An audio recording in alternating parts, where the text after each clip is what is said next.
Yes, thank you. I've been asked to speak on masculinities in the context of the discussion today, and given the short window, I'm going to actually read out my intervention. So here it is.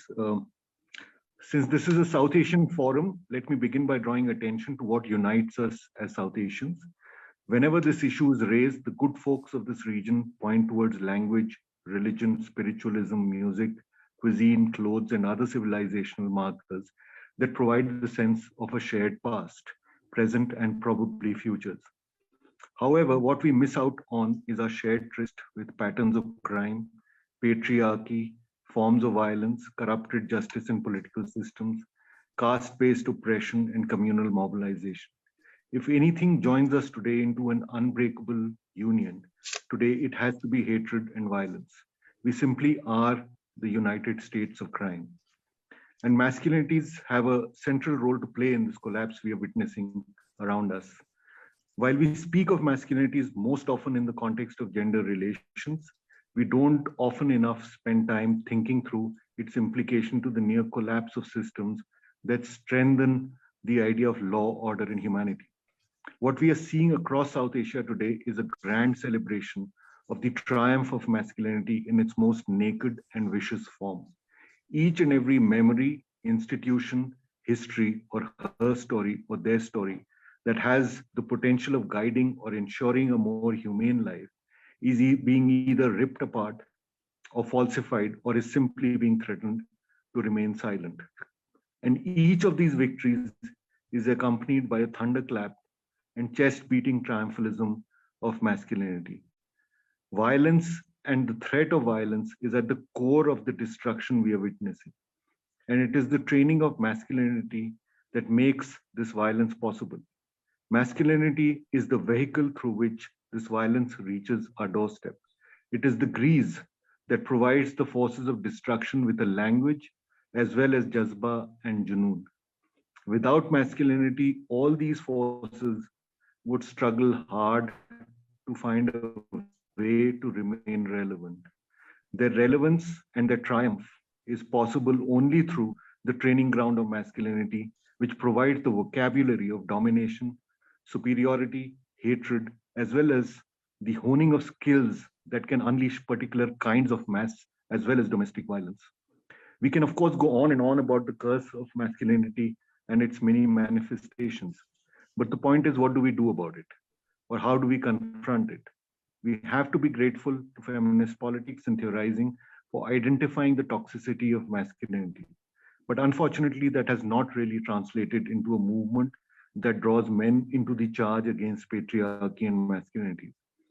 The developmental model of this challenge has concentrated on the idea of making good men by making them more responsive and sensitive to domestic inequality. But is the feminist project to make good men, or for that matter, good women? The answer is obviously no. The feminist project has always been about creating a world that is not only gender equal, but also non-violent. It has been about resisting ecological destruction. It has also been about enhancing the reach of democratic principles across all social fault lines and borders. It is arguably the most beautiful vision of a gentler, kinder, and a more equal world. It is also possibly the only surviving mass political movement that has eschewed violence as a political strategy and has conducted the largest experiments with forms of mobilization that don't mirror the dominant political forces. And most importantly, feminist politics has inspired women to put their bodies in line and in harm's way.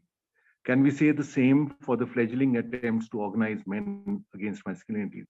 Many of these attempts are unfortunately still arguing about either making good men or the difference between good masculinities and toxic masculinities.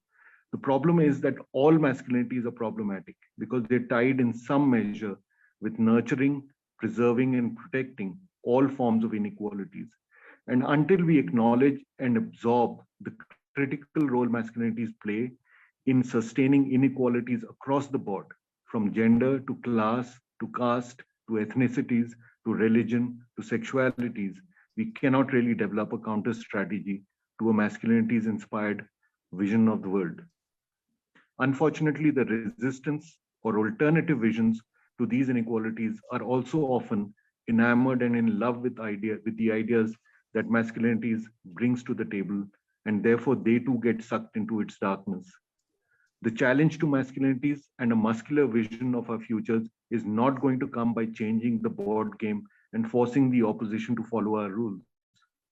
It is going to come by a hard and critical look at our own movements and organizing principles, and ensuring that we don't share either philosophically or organizationally similar principles. Rahul, can you start wrapping up? Sorry. Yes, I'm done almost. The more distant we are from the organizing principles of masculinity, which are based on hierarchy, domination, superiority, violence, and hatred, more chances there are that we will not recreate or give rebirth to patriarchy and inequalities in another form. The key to moving from feminizing to humanizing is a healthy dose of feminist politics that offers no space for a masculinities-inspired vision of personal and organizational life. Because what remains true is that we can always change ourselves, but not others. So we need to walk the talk in our own movements and create living, breathing, real examples of politics that have no trace of the darkness of masculinity. If we don't, the alternative, as we've seen again and again in the region, becomes the mirror image of the oppressor. Thank you.